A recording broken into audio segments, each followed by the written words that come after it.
Hello everyone, I am Mr. Night Truth. I know many of you enjoy listening to these videos as you fall asleep.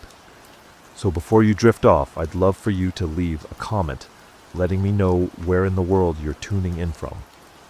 And if you're enjoying the story, don't forget to like and subscribe. Alright, now let's get comfortable, relax, and let's go down into the story. Story number 1.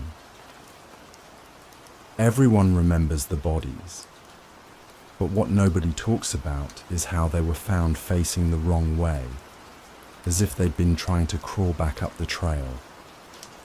I should know. I was there. At least I think I was. Or maybe that's just the part I keep telling myself. You ever notice how the forest doesn't feel quiet, even when nothing moves? That's what I remember most. The silence that wasn't really silence. The way the trees seemed to breathe around us. At least that's how it felt that day. I wasn't supposed to be in Shenandoah. Not then, not with her. Maria always said it was her idea. The hike, the park, all of it. But I remember suggesting it first. Or maybe I only convinced myself of that later to keep the story straight. Either way, we ended up there together, boots sinking into soft soil, sky narrowing above us like a tunnel of green.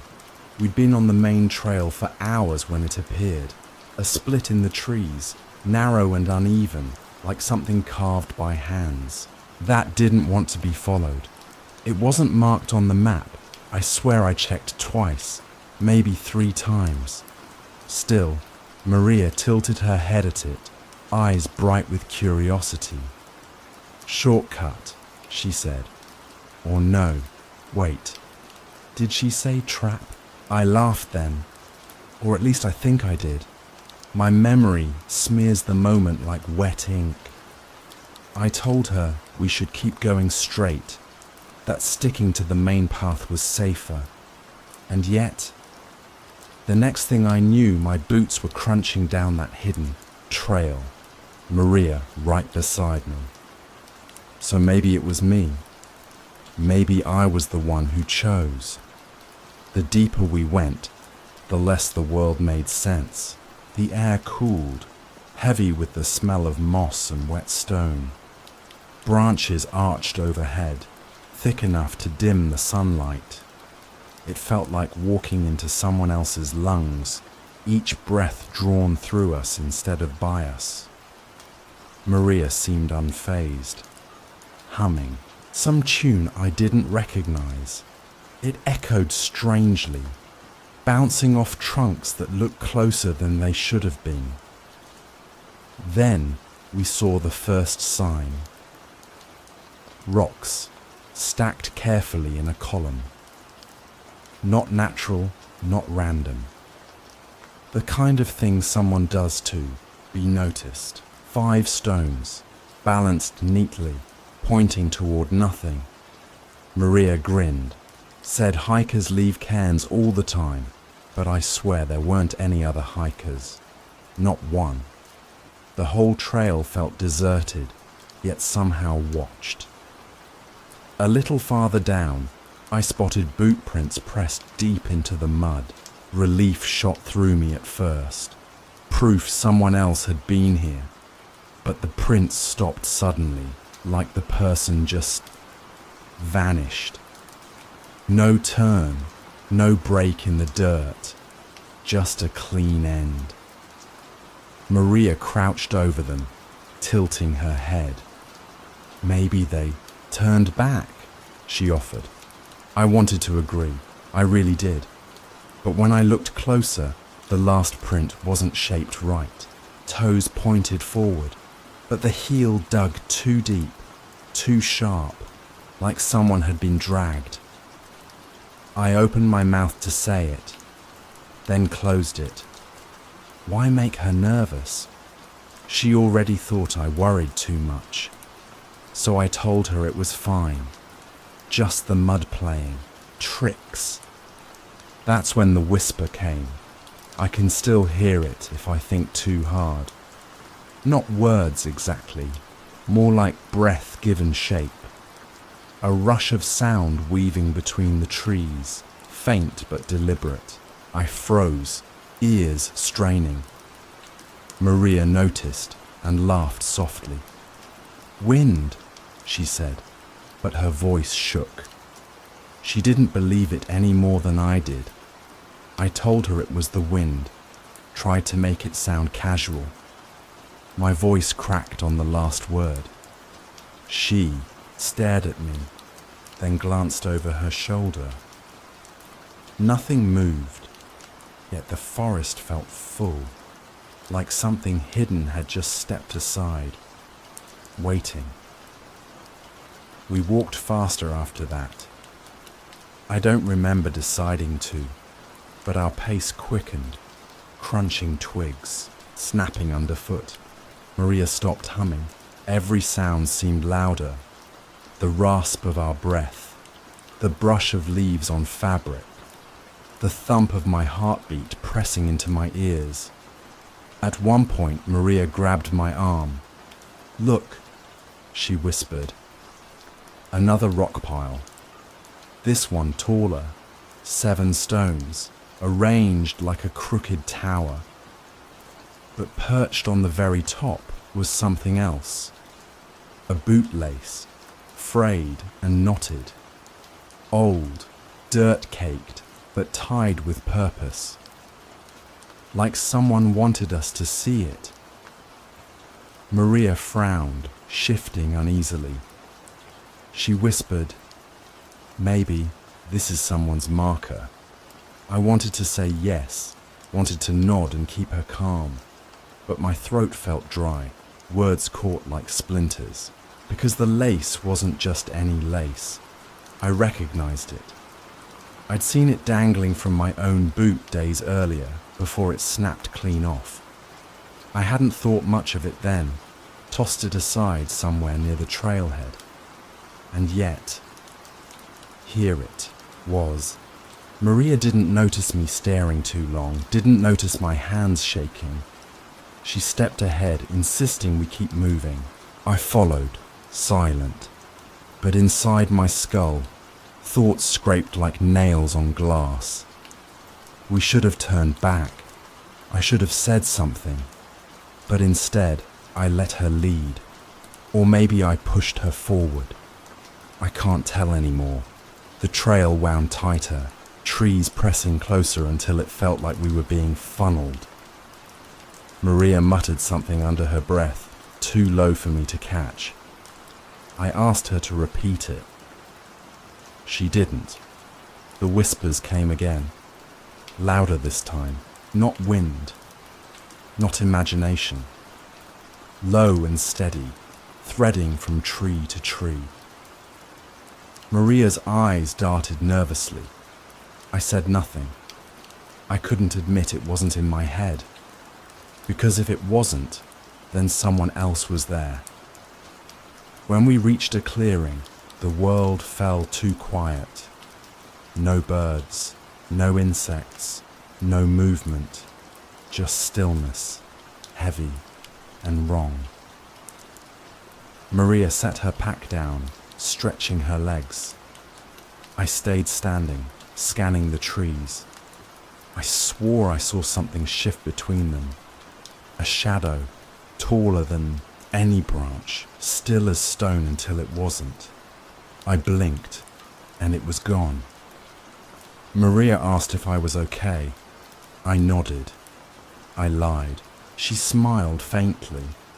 The kind of smile meant to comfort, though her hands trembled as she laced her boots tighter. We should have gone back then. That's the last moment I can say for sure we could have. But we didn't. Whether it was her choice, or mine, or something else guiding us, I don't know. The trail behind us seemed to blur, swallowed by the woods. Ahead, it stretched darker, deeper, waiting. And that's where I'll leave it for now.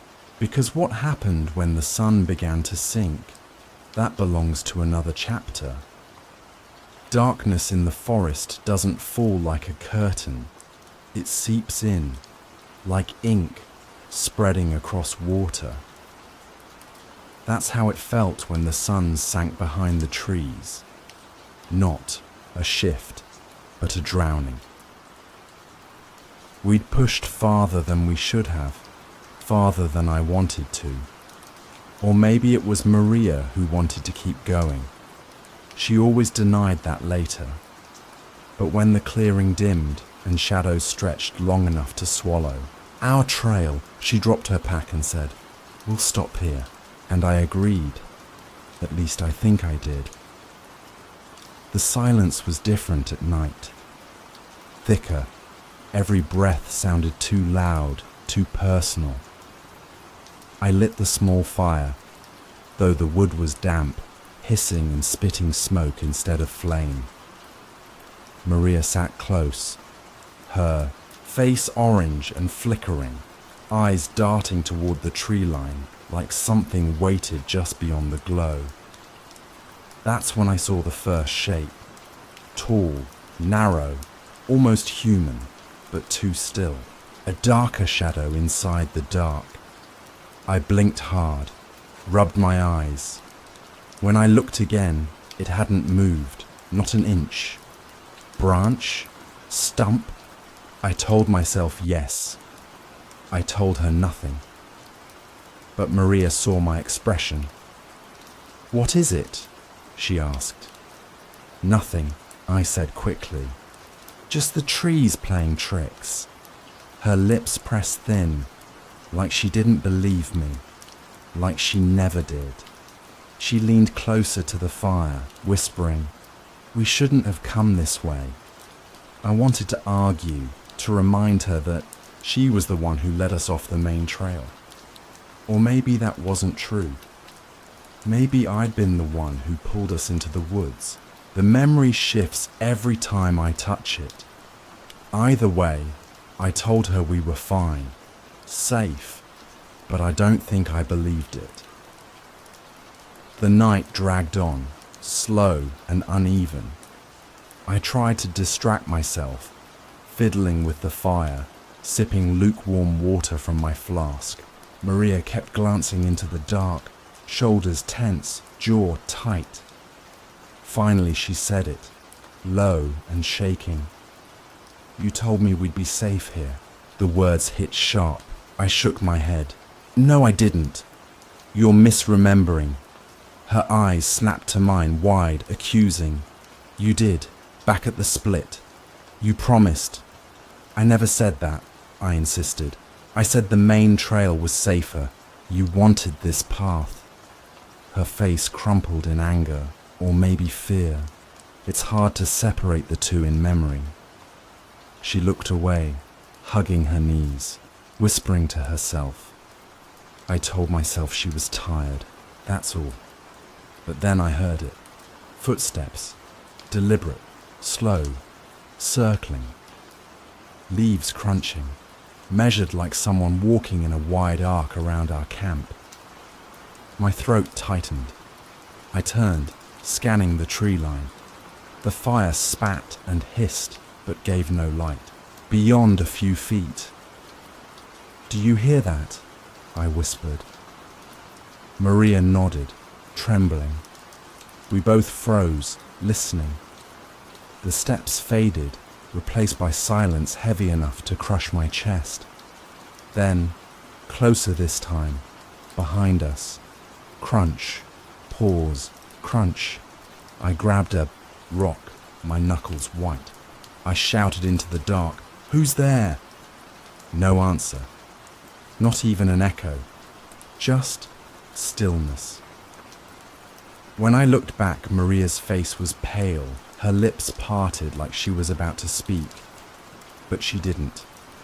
She just shook her head slowly, eyes fixed on something I couldn't see. I told her it was nothing. Animals. Always easier to believe in deer or raccoons than the alternative. She didn't argue, but she didn't believe me either. Later, when the fire shrank to embers, I dozed off. I don't know how long I slept, but when I opened my eyes, Maria was gone. My heart stopped. The clearing was empty, shadows flickering where she'd been. I scrambled up, whispering her name. Then I heard it, her voice, soft, low, almost tender, whispering to someone in the dark. I crept forward, feet silent in the dirt. My stomach twisted as I saw her, standing at the edge of the trees, back to me. Her head bowed, lips moving. Another voice seemed to answer, faint and breathy, like words spoken underwater. I froze, unable to breathe. "Maria?" I whispered. She jerked, spinning toward me, her eyes wide, her face pale. "I was praying," she said quickly. Too quickly. That's all. Just praying. I wanted to believe her. I tried, but her hands shook and her voice cracked, and behind her, between the trees, I swear I saw it. A figure, tall, thin, motionless, watching. I blinked, and it was gone. Maria rushed back to the fire, sitting down hard, refusing to meet my eyes. I sat beside her, pretending not to notice. Pretending it was fine, but my chest felt tight. My skin crawled, and every flicker of shadow looked like it might move if I turned away too long. We didn't speak much after that. The fire guttered lower, the night pressing closer. Once, Maria reached for my hand, and I let her. Her grip was cold, desperate. I told her again we were safe. I don't know why. Maybe to convince her, maybe to convince myself. But as the silence deepened, as the air grew heavier, I couldn't shake the thought. What if we weren't alone, and worse? What if she knew it before I did? Because when her head dipped, when her lips moved again in the dark, I realized something terrible. She wasn't praying, she was answering. The fire died soon after, plunging us into near blackness. I lay down, but couldn't close my eyes. Not really. I watched the trees, the shifting shadows, every nerve in my body screaming. And that's how I remember the night. Not sleep, not rest, just waiting. Waiting for the next sound, the next step, the next whisper. Because I knew, whether Maria admitted it or not, that something was still out there. And if the figures were waiting for us, then dawn wasn't going to save us. The morning didn't feel like morning. It felt like the forest had simply dimmed the black, replaced it with a grey that clung like ash. When I opened my eyes, I wasn't sure if I'd slept at all, or if I'd just been lying there, waiting. Maria was still beside me, her face pale, her eyes rimmed red. She hadn't slept either. I could tell. She looked at me, lips pressed thin, and for the first time I thought she might say, "Let's go back." But she didn't. She just stood, adjusted her pack, and whispered, "We need to move." I nodded. Or maybe I didn't. Maybe I told her we should. Stay. That moving deeper would be safer. I can't remember anymore. What I do know is that we walked, away from the clearing, into the trees, where the light barely followed. The trail felt different in daylight, wrong, almost staged. Rock piles we hadn't seen before lined the path, taller than before, each one topped with scraps of fabric, laces, bits of broken gear. Maria avoided looking at them. I couldn't stop staring. "Someone's been here," I said. "No," she whispered sharply. "Don't say that." But I had to, because each pile felt personal, deliberate, like a breadcrumb trail left not to guide us out, but to pull us deeper. At one point, I swore I saw one of the figures, again, a tall, still shadow between the trunks. But when I blinked, it dissolved, like smoke. Maria didn't see it, or maybe she did, and just refused to admit it. She walked faster, and I followed. It happened near the ridge we'd been climbing, breath ragged, when Maria suddenly stopped. She turned, eyes blazing with something I'd never seen in her before, fear sharpened into anger. "You promised me," she hissed. "You said we'd be safe here. Why would you lie?" Her words hit like a blade. I opened my mouth, stammered. "I never said that. You're remembering wrong." But she shook her head, tears forming. "Stop it. Stop twisting everything. I heard you. I know what you said. I swear I never promised safety. Or maybe I did." The memory phrase every time I reach for it, unspooling into contradictions. I told her we had to keep moving, that arguing here was dangerous. She wouldn't let it go. She grabbed my arm, nails digging in. That's when I snapped, or slipped, or maybe just lost something I didn't realize I was holding. I remember the weight of a rock in my hand, heavy, cold, solid in a way the world around me wasn't. But I also remember seeing it on the ground beside her body later, blood smeared, across its edge. So which is it? Did I pick it up, or did I find it? I don't know. I can't know. What I do know is that Maria fell. Her body crumpled against the trail, face turned the wrong way, twisted like she'd been crawling back, trying to climb uphill. Her eyes were open, wide and glassy, staring past me, and the silence after. It was worse than any whisper. I told myself it was an accident. She tripped. She slipped. She fell. But the blood on my hands says otherwise. I dragged her. Or maybe I ran. My memories split, jagged and uneven. One moment I'm pulling her through the dirt, her arms limp. The next, I'm sprinting alone. Branches slashing at my face. Both can't be true, but both are what I remember. The figures followed. I swear they did. Shadows in the trees, always just behind me. Not moving, but closing in. I collapsed near another clearing, gasping, heart hammering. When I looked back, I expected her body, but it wasn't there. Gone. Just the dirt, the rocks, and the stillness. That's when I understood. There's a rule here. One they don't write on maps. One no ranger tells you when you enter Shenandoah. The rule is simple. Once you take the wrong trail, you don't get to leave the same person. You were. Maria broke the rule. Or maybe I did.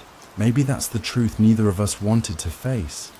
Because if she's gone, then what does that make me? A survivor? A killer? Or just another figure in the trees, waiting for the next hiker to wander too far? I keep telling myself I didn't kill her. That the forest swallowed her the way it swallows everything. But then I remember the weight of that rock in my hand, and I wonder if the forest didn't take her at all. Maybe it just made me do it. That's why I'm telling you this. Not because I want forgiveness, you won't give me that. Not because I want truth, you won't find it here. But because if you ever see that unmarked trail, if you ever feel the forest breathing around you, if you ever notice the silence isn't really silence, don't follow it. Don't do what we did. Don't break the rule they never wrote down. Because once you do, you'll never know if the thing chasing you is the forest or yourself. Story number 02. I wrote the report, but none of it's true, not the way you think.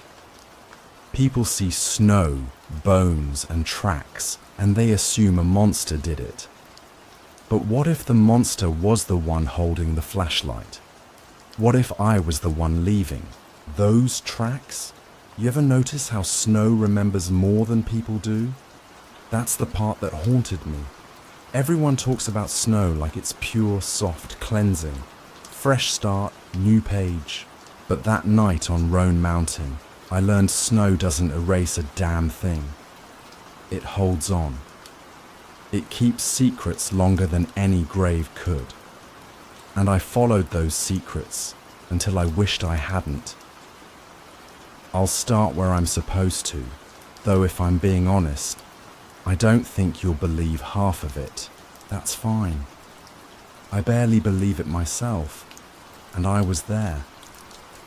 It was January, deep freeze, the kind of cold where your breath feels like it's cracking as it leaves your lungs. We got a call about hikers seeing strange shapes near the tree line.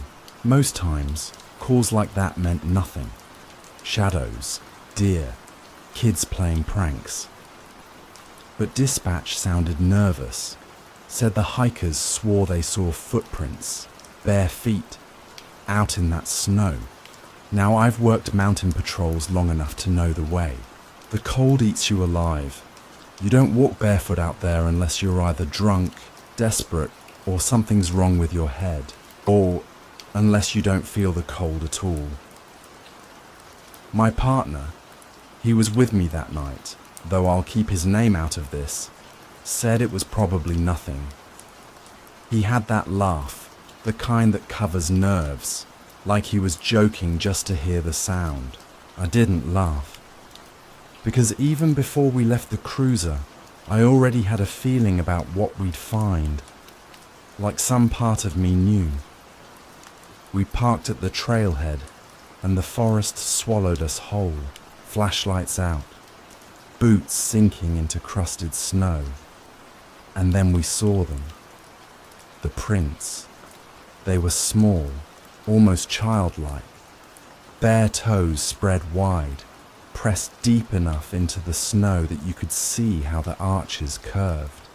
Perfect detail, every line, every ridge. My partner stopped walking, and I swear his light shook when it fell over those tracks. "What kind of idiot walks barefoot out here?" he muttered. I didn't answer. Couldn't.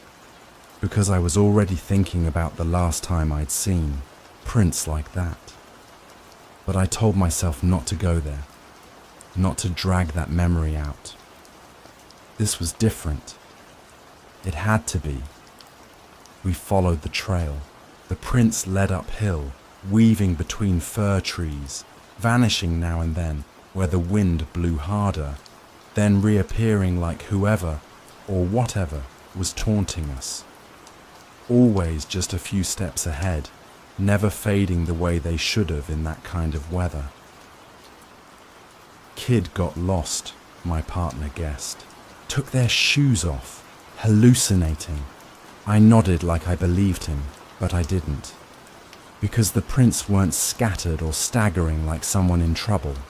They were deliberate, straight, leading us somewhere, and we followed. The deeper we went, the quieter the mountain grew. No owls, No branches cracking under the weight of ice. Just our boots and those prints guiding us. My partner kept glancing at me like he wanted me to say something, but I didn't. Because if I opened my mouth, I might have told him I knew where those tracks ended. We hiked for almost an hour, maybe more. Hard to tell time when your fingers are going numb. The snow thickened, and the beam of my flashlight hit something that didn't belong. A hollow. At first, I thought it was just a thicket, low branches, drifted snow. But when we got closer, we saw it had shape. A dome, almost. Branches bent and tied together, layered with ice and packed snow. A den, and inside, bones. Not scattered the way you'd expect if coyotes dragged a kill. No. These bones were arranged, lined, fitted carefully like ribs in a skeleton. Deer femurs stacked against the curve. Bird bones twisted like rope to bind branches together. Something, or someone, had built this with purpose. I froze. My partner swore under his breath, shining his light across the structure. The snow at the entrance was packed down, trampled smooth by bare feet. More than one set, maybe dozens. I should have radioed it in. That's protocol. Call for backup, mark the site, wait, but my throat closed. Because I recognized it.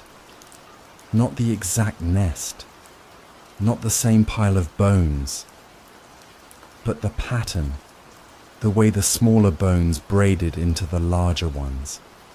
I'd seen it before, years back. A case that never made sense. A file that got buried, a night I swore I'd forget. My partner asked, "What the hell is this?" I lied. I said I didn't know. Said maybe kids, some sick ritual, hunters messing around. My voice cracked halfway through, and I hoped he didn't notice. But snow doesn't keep secrets. We circled the nest, trying not to step too close. The prints overlapped everywhere, crossing back and forth like a dance. Some small, some larger, all bare. I felt them even when I wasn't looking, like the forest was filled with people standing just outside the beam of my light, watching, waiting. And here's the thing, I never once heard my partner call it in either. Maybe he was scared. Maybe he thought I'd handle it. Maybe. He already knew too. But if he did, he never said. I crouched down, brushing frost from a skull wedged into the wall. Not deer, not elk. Smaller, fragile. A child, maybe. Or something that looked close enough. I jerked my hand back, but the print of my glove stayed marked in the ice like I'd claimed it. That's when I knew the report would never match the truth. Couldn't. Because no one would believe it, and because I'd already crossed a line just by being there. The tracks stretched past the den, deeper into the forest. My partner wanted to keep following. He looked at me, waiting for the word. But I told him no. Told him we'd seen enough. That we'd file it and let someone else take the next step.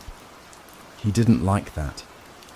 He said it wasn't right to leave without knowing where those tracks went. His breath came out hard, like steam from an engine. I told him again, no. And maybe I said it too sharp, because he gave me a look. Half suspicion, half fear. We didn't argue, though. Not then, not yet. I took one last look at that den, at the way bones gleamed like teeth under ice, and I felt the mountain pressing in. I swear I heard movement inside, a soft shuffle, like something waiting for us to go. So we went. I never wrote in the report about the skull. I never wrote that the tracks continued or that the den felt alive. I just said we found animal, remains, possible illegal poaching, nothing that would keep anyone awake at night. But snow doesn't keep secrets. And when the melt comes, when the mountain breathes again, things crawl back into the open. I think my partner knew that too, because after that night, he wasn't the same, and soon enough, he wasn't there at all. Funny thing is, I can't tell you if I ever had a partner that night. Some days I remember his voice echoing through the trees, sharp and angry. Other days, I swear I walked up that mountain alone. But the badge I later found buried in the nest, it wasn't mine. That's the problem with memories out there. The mountain bends them. Snow covers truth, reshapes it. And when it melts, you're left with gaps, holes you can't fill. Still, I'll try to explain, even if none of it lines up clean. After we left the den, silence followed us like a second. Shadow, my partner, didn't talk much, but when he did, he asked questions I couldn't answer. Why didn't you call it in? What weren't you telling me? What the hell was in that skull? I brushed him off, said I didn't know, said it wasn't safe to linger, said we'd already done our duty, but he didn't buy it. I could feel his suspicion burning into my back as we trudged through the snow. At some point, I swear this is true, I heard him laugh. Not nervous like before, but cruel, bitter, sharp. He said something like, "You've seen this before, haven't you? This isn't your first nest." The words hit me harder than the cold ever could.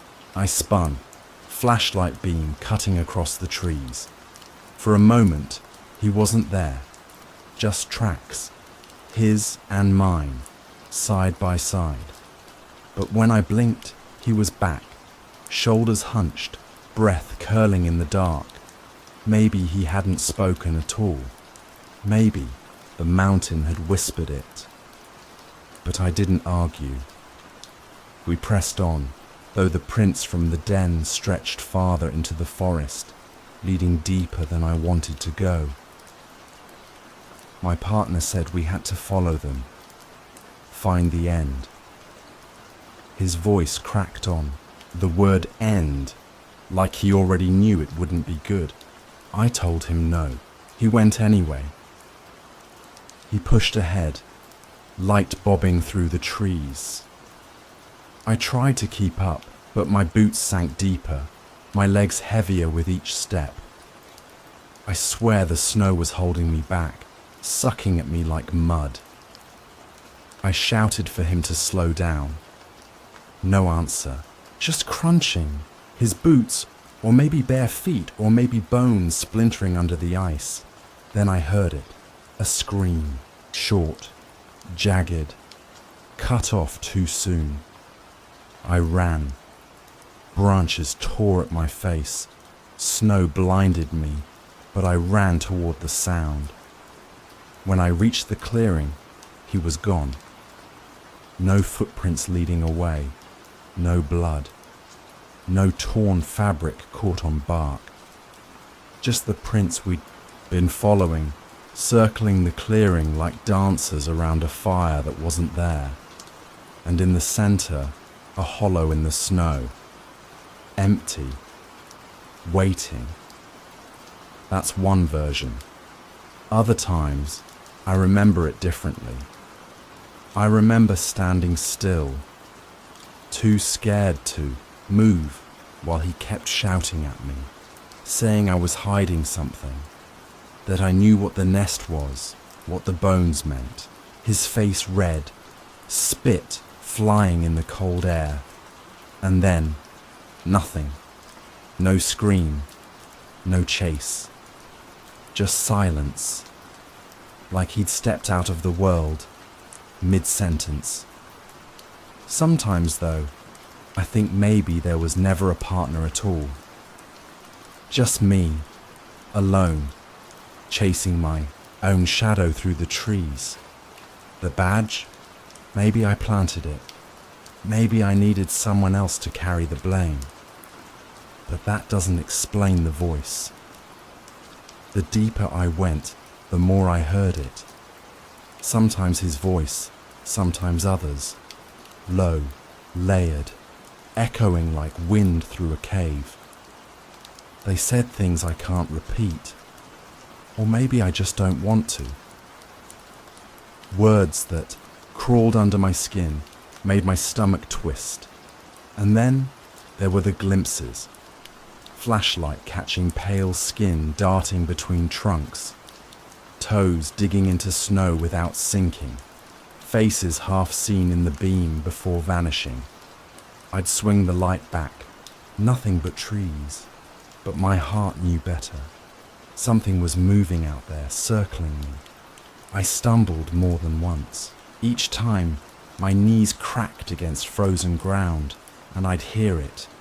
The faint crunch of bones beneath me, hidden under layers of snow. Animal, maybe. Not always. I stopped looking too closely. I remember one fall in particular.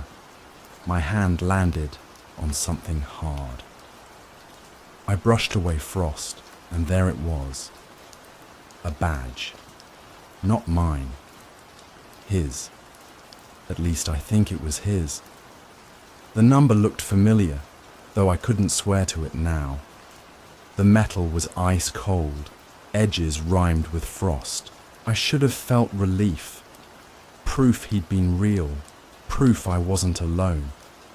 But all I felt was dread. Because the badge was half buried inside another nest. Smaller than the first, rougher, but built the same way. Bones woven into snow and branches. Dropped it. I told myself I'd pick it up later, log it as evidence. But my hands wouldn't move.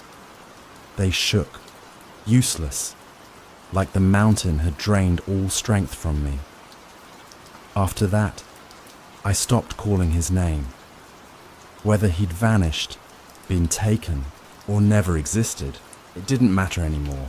The mountain wanted me to believe he was gone, and I did. Still, sometimes, when the snow is heavy and the night is quiet, I hear him again. Not screaming this time, laughing, mocking, asking me why I left him there. I don't answer, because maybe he was right. Maybe I did know what we'd find that night. Maybe I'd always known. And that's why I can't tell you the truth, not the whole truth. Because every version of the story points back to me. If he fled, why didn't I stop him? If he screamed, why didn't I save him? And if he never existed, then who the hell's badge was that? I'll tell you one last thing though. The tracks didn't stop after he disappeared. They multiplied. I saw dozens winding between trees, some crossing my own, some circling me like wolves. Every time I thought I was following them, I realized they were leading me, herding me. Toward what? I didn't know. Or maybe I did. Because when I finally looked up from those prints, flashlight shaking in my grip, I saw another den ahead, bigger than the first, bigger than anything I'd ever seen. The snow around it glowed faintly, pale and wrong, as though the bones inside were giving off light of their own.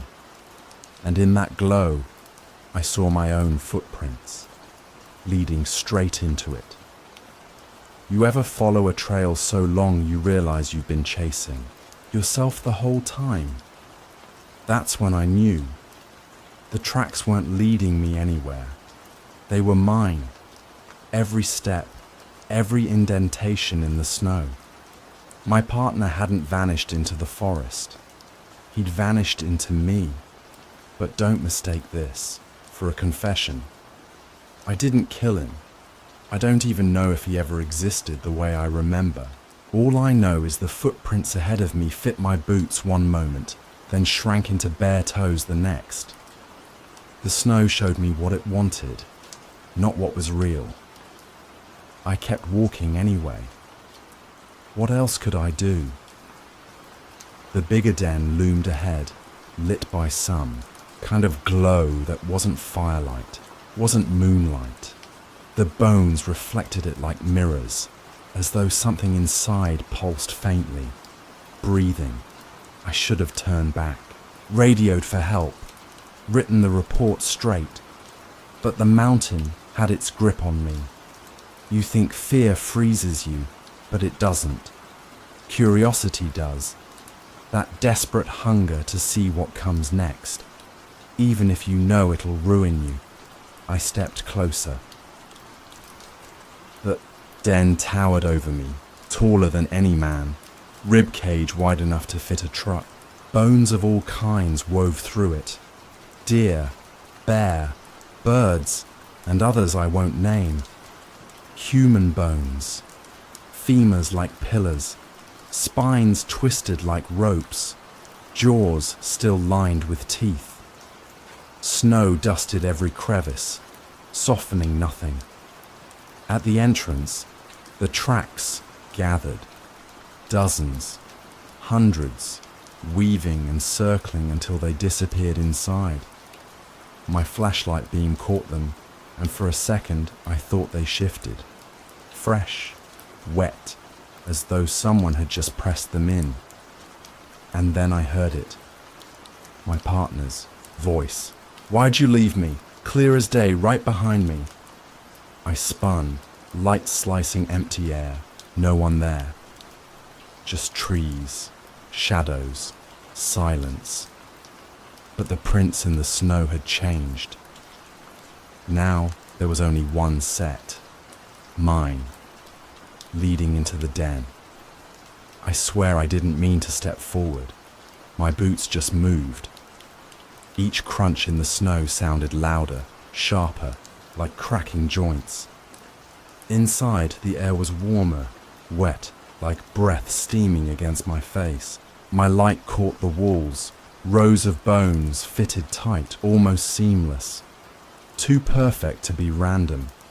It felt like standing inside a chest cavity, waiting for the heart to beat. I should have left, but I didn't, because the bones began to hum. Not out loud. Inside me, a low vibration crawling through my skin, rattling my teeth. Every bone in my own body answered back, like tuning forks striking in unison. And I thought, maybe this is what the mountain wanted. Not prey, not sacrifice, a mirror. That's when I saw it. On the floor, half buried in frost, lay the badge.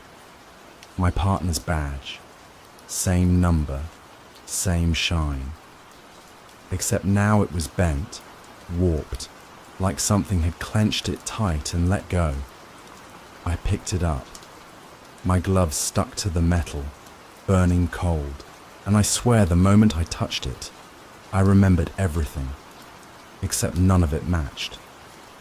In one memory, I saw myself dragging him into the snow, pressing his body into the nest, arranging his limbs like kindling. In another, I saw him walking, willingly, barefoot, smiling as he vanished inside. In another, he never existed, and I'd been leaving the tracks alone all along. Which one's true, you'll never know. Neither will I, because the hum grew louder, filling my skull, and I realized the den wasn't built to keep something out. It was built to invite something in. That's when the voices started. Not just his. Dozens. Hundreds. Layered like snow on snow. Children laughing. Women sobbing. Men shouting orders. all overlapping, merging into one sound that wasn't human anymore. They told me to lie down, to join the bones. I didn't, not fully, but I knelt. And when I did, I saw footprints bloom in the snow around me, bare, perfect, fresh. They spread outward in every direction, circling, multiplying, endless. Some small, some large, some identical to mine. And for the first time, I wondered if maybe I hadn't been following them at all. Maybe they'd been following me. I don't remember leaving the den. One blink, I was inside. Next blink, I was back at the cruiser, radio crackling with static. My partner's seat was empty.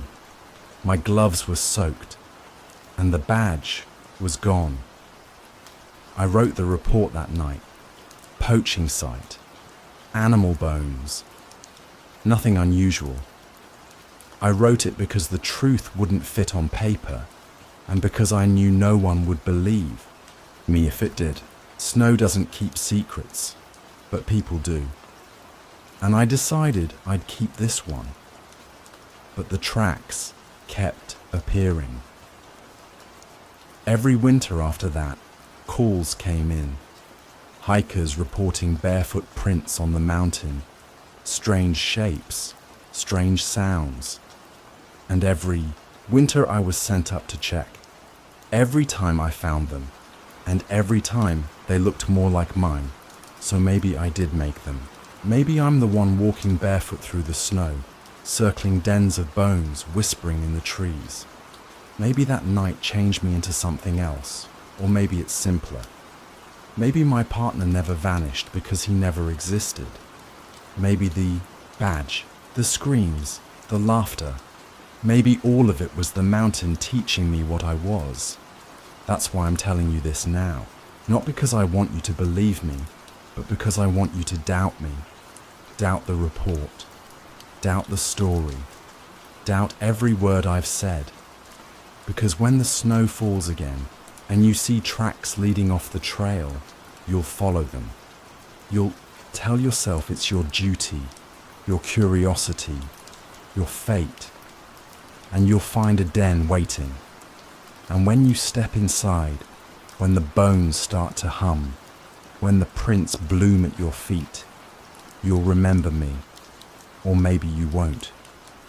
Because by then, you won't be sure if I ever existed. Story number 3. People think the forest keeps secrets, but that's not true. It's not the forest that hides things. It's the people inside it. I should know, because I saw something out there. Something I was never supposed to live through, and if you don't believe me, good. I don't even know if I believe myself anymore.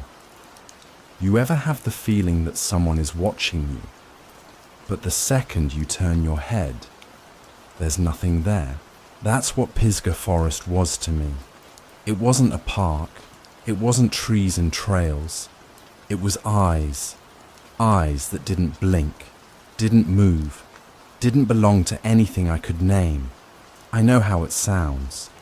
I was a ranger for nearly 20 years, and if anyone should tell you the woods are just woods, it should be me. That's what I told hikers when they panicked, what I told families who swore they'd heard something in the dark. But deep down, I knew better. Pisgah was alive in ways you don't write on a report.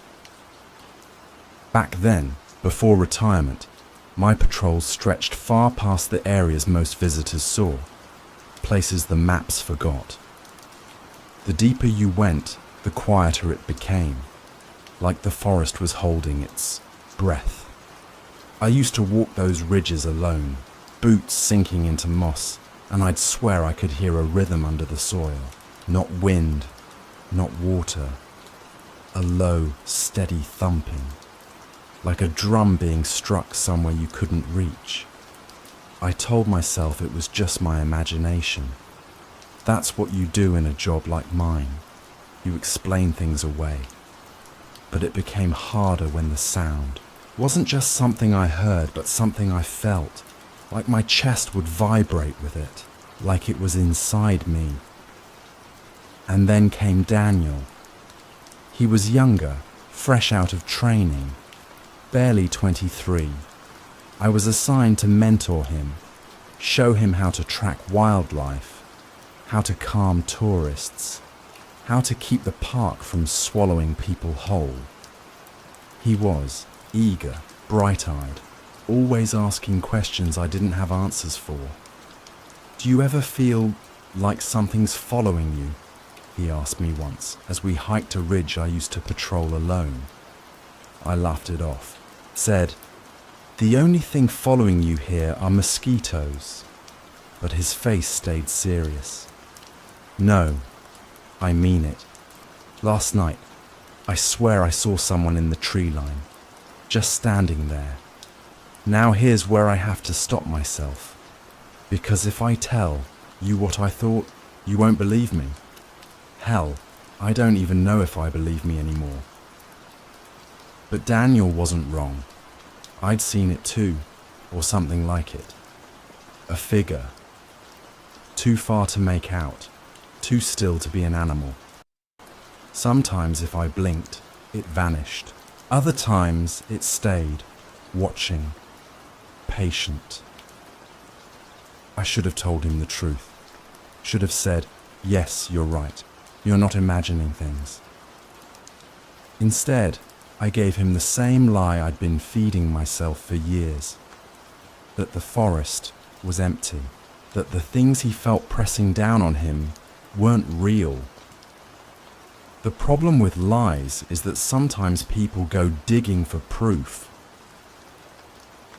A week later, Daniel came to me after dusk, flashlight in hand, jittery with excitement. I heard it. The drums. You know what I'm talking about, don't you? I wanted to deny it. Wanted to pretend I didn't hear them too. But the way his eyes lit up, like he'd uncovered a secret meant only for him, it made me hesitate. "I'm going to follow it," he said. "I want to know where it leads." I told him no. I told him it was dangerous, that he'd get lost, that the forest wasn't kind after dark. But Daniel was stubborn. Too stubborn. That was the last night I saw him.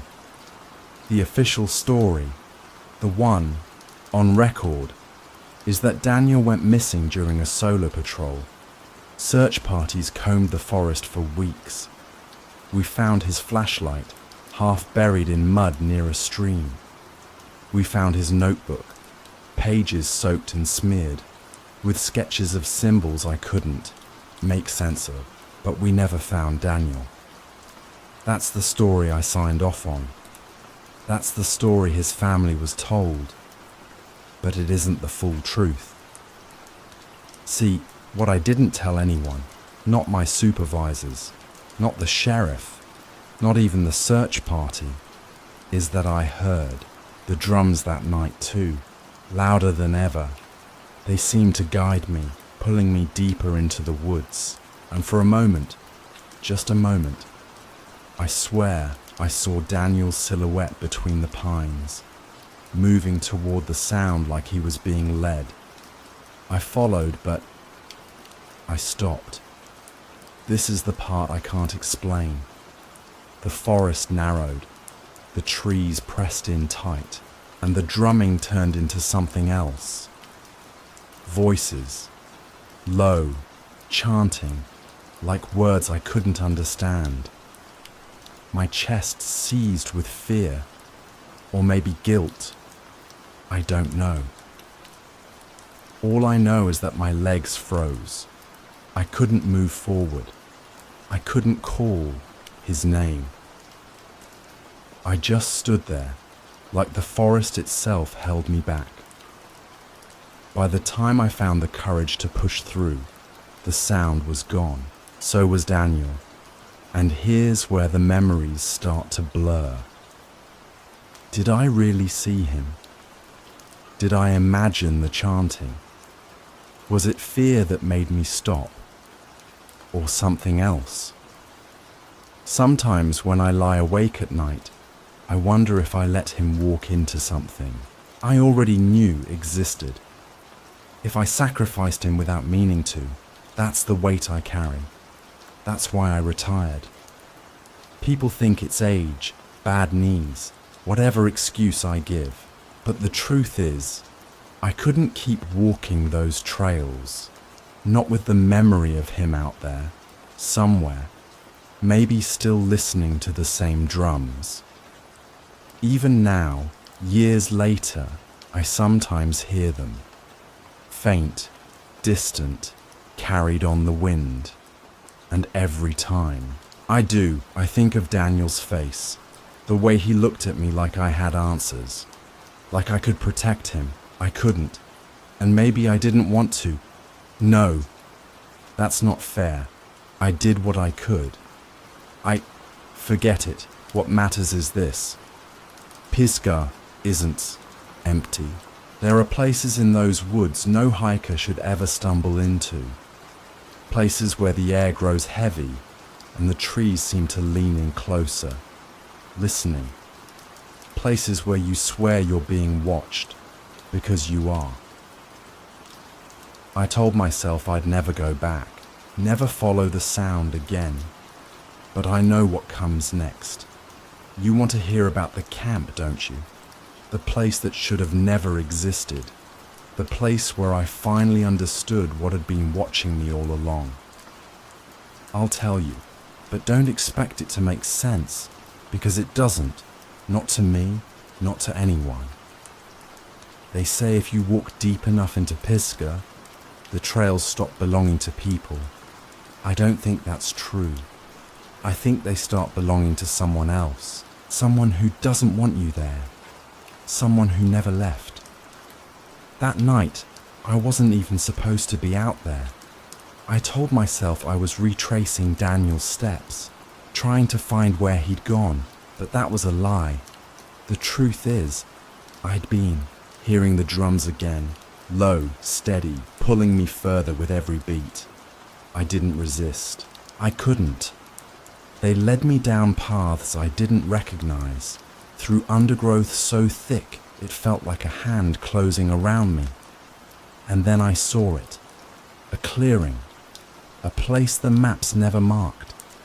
A place I'd never stumbled on in 20 years patrolling those woods.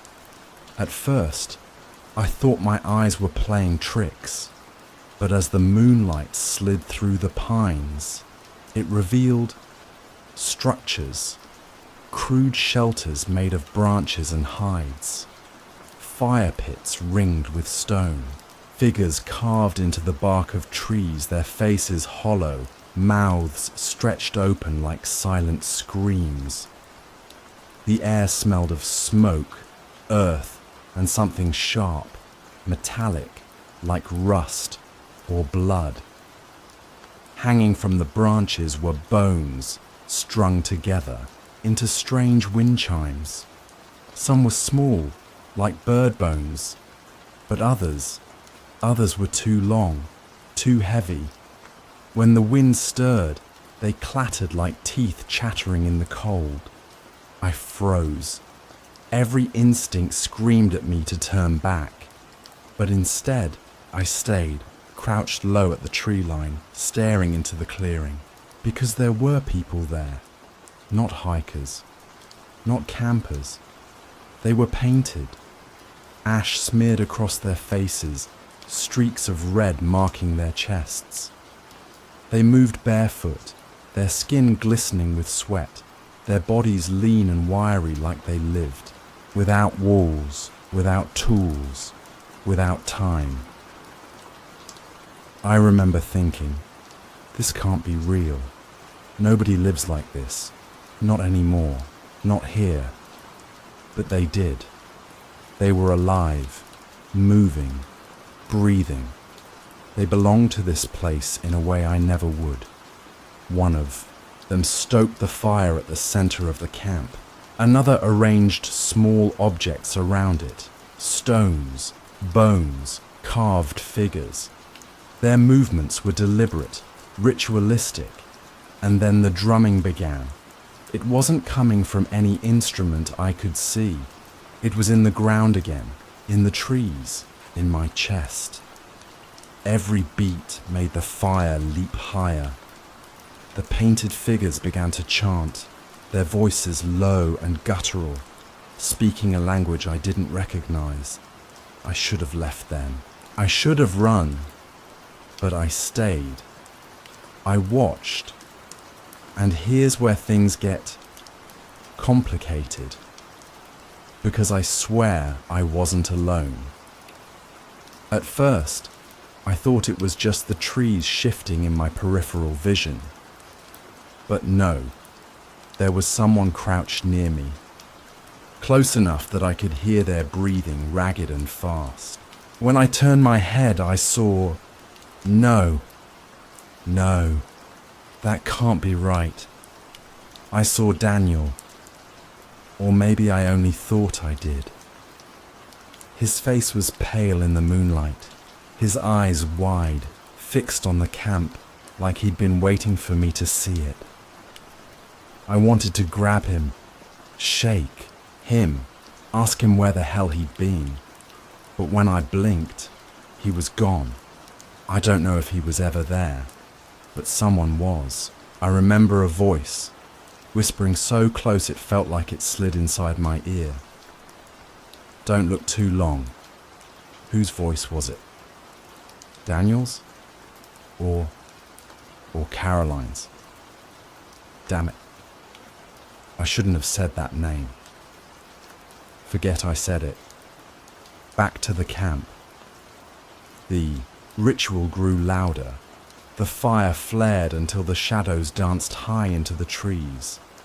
The painted people circled the flames, stomping their bare feet in rhythm with the unseen drums. And then one of them stepped forward, holding something in both hands. I couldn't see at first. The smoke blurred everything. But when the wind shifted, I caught sight of it. A mask, carved from wood, smoothed with ash, with antlers sprouting from the crown. Its eyes were hollow sockets, its mouth jagged, open too wide. They placed the mask over their face. The chanting stopped. The forest went dead silent. For a moment I thought the fire had frozen mid-flame. I couldn't breathe, couldn't move. And then, as if on cue, every painted face turned toward the tree line. Toward me. I don't remember what happened next. That's not true. I do remember. I just don't want to. One second I was crouched, hidden. The next, I was inside the clearing, standing at the edge of the firelight. I don't know how I got there. My body moved without me. My boots scraped against the dirt, loud in the silence. They didn't attack, didn't speak. They only watched. Me, dozens of eyes glowing in the firelight, and the one in the mask. God, I can still see it, lifted a hand and pointed straight at me. I should have run, but I didn't. Instead, I looked past them, deeper into the camp, and I swear, I saw Daniel again, standing among them, his face painted, his body moving with theirs. But his eyes were his own. He looked at me. He knew me, and then he smiled. I stumbled backward, my heart pounding so loud it drowned out the drums. I fell against the trees, scrambled into the darkness, branches clawing at my arms. I didn't stop running until my lungs burned, and the firelight was nothing but a glow behind me. By the time I reached familiar trails, the night was quiet again. No drums, no chanting, just the sound of my own breath. when I tried to tell myself it wasn't real, that I'd imagined the whole thing. I couldn't shake the smell of smoke clinging to my clothes, couldn't explain the scratches on my arms, couldn't explain the whisper that still echoed in my head. Don't look too long. I told no one, not my superiors, not the search team, not Daniel's family. What could I say? That I found a camp of painted people living in the forest like ghosts. That I saw Daniel smiling from within their circle. No one would have believed me. Maybe I didn't even believe me. But the memory stayed. It grew sharper in silence, like the forest, wanted me to remember, wanted me to come back, and I did. Because the truth is, once you see the camp, you can't forget it. You can't stop wondering what the ritual meant, or why they let me go. You can't stop hearing the drums, even when you're miles away. That's why, weeks later, I returned. I told myself I needed closure, that I needed proof. But maybe it wasn't my choice. Maybe I was being pulled back, the same way Daniel had been. And what I found the second time, well, that's when I saw the ceremony. You ever stand in a place where you know you shouldn't be alive? Where every shadow tells you you've already gone too far? That's what the ceremony was. It wasn't meant for me. It wasn't meant for anyone outside their circle. But I saw it anyway. I shouldn't have gone back. I knew that. After stumbling onto the camp, I told myself I'd never return, that I'd bury the memory like a bad dream. But the forest doesn't let go once it has you. The drums followed me home, into my sleep, into my waking hours. Sometimes I'd be sitting at my kitchen table, staring at a cold cup of coffee, and I'd swear I heard them beneath the hum of the refrigerator. So, one night, I gave in. I packed light, didn't tell a soul, and let the rhythm guide me back through the trees. It was stronger this time, not faint, not distant, loud, like the earth itself wanted me to find them. The clearing looked different when I returned. The shelters were there, the bone chimes rattled in the wind, but the place pulsed with something heavier, anticipation. I wasn't hidden this time, not really. I crouched in the dark, heart slamming in my ribs, but I think they knew I was there from the start. The fire burned hotter, taller, sparks cracking into the black sky. The painted figures circled it, their bodies slick with sweat and ash. They moved in rhythm, stomping the ground so hard I felt the soil quake beneath me. Their chants weren't words I could understand, but they worked into my bones, vibrating through me like my body wasn't mine anymore. And then he appeared. At first, I thought it was another painted figure stepping into the firelight, but when the flames shifted, I saw the face. Daniel. Or something that looked like him. His eyes caught mine across the fire, and for a second, I wanted to believe. I wanted to believe he'd survived, that he'd found them, that he wasn't lost after all, but he was painted like the rest, lines of black across his cheeks, streaks of red on his chest. His smile was wrong, too wide, too calm. Daniel? I whispered, though I don't know if the sound ever left my throat. He tilted his head, the way he used to when I gave him an answer he didn't trust. And then he turned away, stepping deeper, into the circle. I should have run, I know that. but something rooted me in place. Fear, maybe, or guilt, or something else. The masked figure entered then. The same mask I'd seen before. Wood, antlers, hollow eyes. But this time, when they stepped forward, the others dropped to their knees.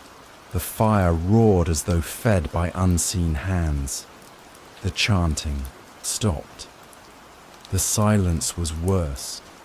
The masked one lifted their arms, and the crowd answered not with words, but with breath. A low hiss, in and out, like the whole forest was breathing as one. That's when I realized there was something at the center of the fire, not wood, not stone. Something bound, something moving.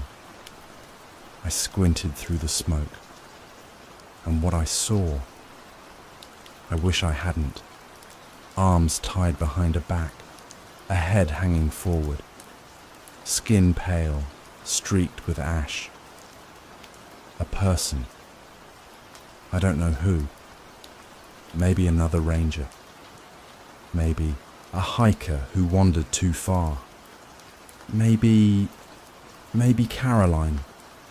No, I shouldn't have said that. Forget I said that. The masked one raised a blade, long, curved, its edge glinting in the firelight. The crowd pressed their foreheads into the dirt, chanting, low again, the sound rumbling like thunder, and God help me, I didn't move. I didn't stop it. I just watched. When the blade came down, the fire leapt so high it swallowed the figure whole. I thought I heard a scream, but it could have been the wind. When the flames lowered, there was nothing left in the center but blackened earth. Daniel, if it was Daniel, turned back toward me then. His eyes glowed in the firelight, and his smile widened, teeth sharp in the shadows. He lifted his hand and pointed, just like the masked figure had, pointed at me. I stumbled, back, heart clawing at my throat. The forest tilted, the fire spun, and suddenly I was running, branches tearing at my skin. I don't remember choosing to flee. My body moved without me. But here's the part that doesn't make sense. When I looked down, my hands were black, with ash. My boots left prints in the dirt, as if I'd been inside the circle, as if I'd stood closer to the fire than I ever remembered. So tell me, was I watching the ceremony, or was I part of it? I don't know anymore. Sometimes, when I wake at night, I smell the smoke. I feel the heat on my face. I hear the whisper, "Don't look too long." And sometimes, I wonder if Daniel was ever missing at all. Or if I gave him to them. Or if I joined them myself. Maybe that's why they let me go. Or maybe I never left. Because the drums, they haven't stopped. Not once. Even now, as I speak to you, I hear them, louder than ever. And I think tonight, I have to answer. Story number 4. They told me never to go up there, that if I stepped past the ridge, it wouldn't be me who came back. But here I am, talking to you, though some nights I'm not sure whose voice you're really hearing. They always said if I crossed the ridge, I wouldn't come back as myself. And yet, here I am, speaking, breathing, remembering. Though sometimes I wonder if the memories are even mine. My family didn't call it superstition. To them, it was closer to law, carved, deeper than anything written in a courthouse. The ridge is not ours, my grandfather used to whisper when I was little. It belongs to them. And when I asked who they were, his face tightened like leather left too long in the sun. He'd just shake his head and say, "The Yai eat ones who live differently, the ones we don't disturb." I grew up thinking it was just his way of keeping kids in line.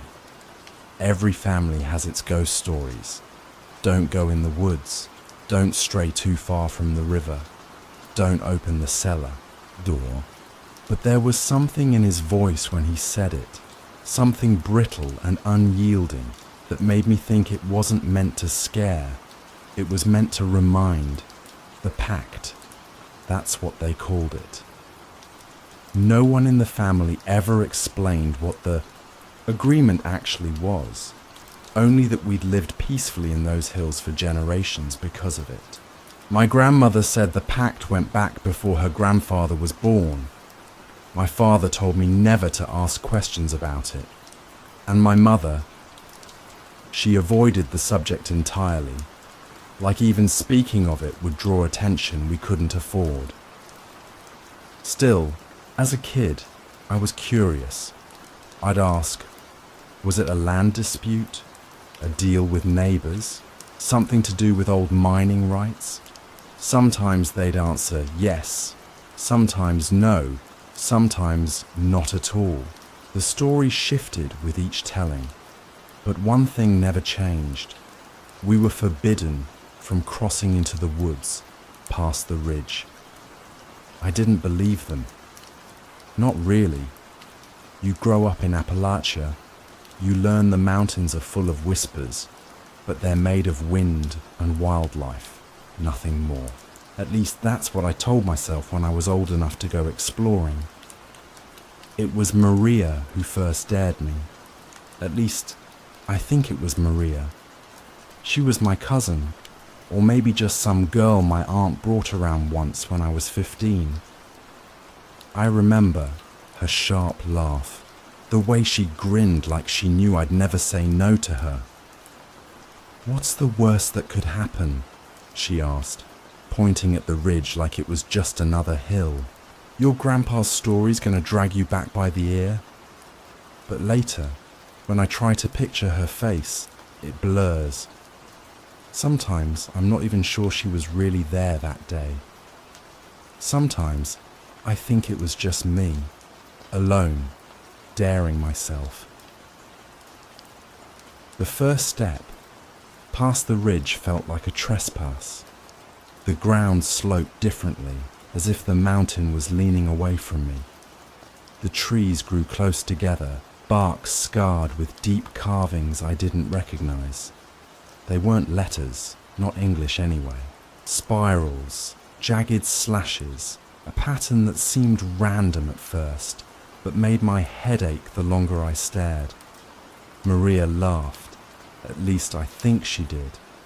"Probably some hunters marking trees," she said, "except hunters use paint or tape, not knife cut, spirals that curl inward like a maze."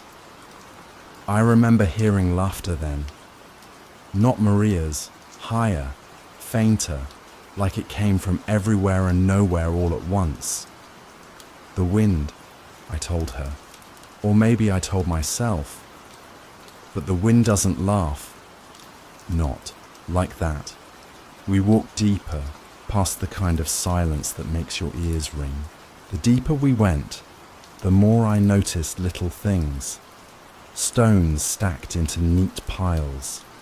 Boot prints that began and ended in the middle of nowhere. A half-buried animal skull at the base of a tree. I tried to joke, but my voice felt too loud, too sharp in the stillness. "Guess the Boy Scouts got lost." Maria didn't laugh this time. She kept glancing over her shoulder like she expected someone to be following. That made me uneasy too, though I didn't admit it. "You sure this is a good idea?" she asked.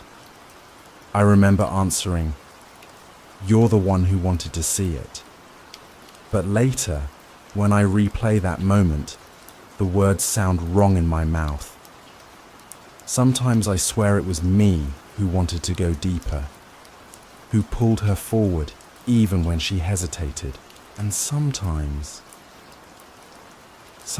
I think I was completely alone, muttering to shadows. That's the problem with memory. It bends, reshapes, smooths over edges you don't want to see.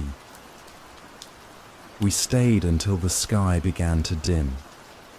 The air turned colder faster than it should have, like the sun was falling away quicker on this side of the ridge. I wanted to turn back, but Maria, if she was there, kept staring into the trees, wide-eyed, like she saw something I didn't. I asked what she was looking at, and she whispered, "Don't you hear them?" I told her no, but the truth is, yes, I did. Faint voices drifting through the pines, too soft to make out words, too sharp to ignore. Some of them sounded like children, some like old men, some like echoes of my own voice. We ran. I think we ran. I don't remember the exact path back down, only the way the trees seemed to lean in as we passed, narrowing the trail until it felt like we were being swallowed. By the time we stumbled out near the field behind my family's house, the stars had come out. The night was loud with crickets and frogs, a relief after that choking silence. Maria bent over, hands on her knees, laughing and gasping all at once. "See," she said, "told you nothing would happen." And I nodded, pretending. I believed her, pretending I hadn't noticed the stacked stones at the very edge of our property that hadn't been there before. But here's the part I don't understand, the part I never tell anyone straight. The next morning, my mother asked why I'd come, home so late, why my boots were caked in mud. But she never asked about Maria. In fact, no one in the family has ever mentioned Maria again. When I bring her up, they look at me like I'm joking, or lying, or crazy. So tell me this, if Maria was with me that night, why does no one else remember her? And if she wasn't, why do I sometimes still hear her laughing just beyond the ridge? They said the ridge would keep me out, but no one ever warned me what would happen if it let me in. The first time I crossed alone, or at least I think I was alone, the air was different, heavier, like water pressing against my chest. Each breath felt borrowed, not mine to take.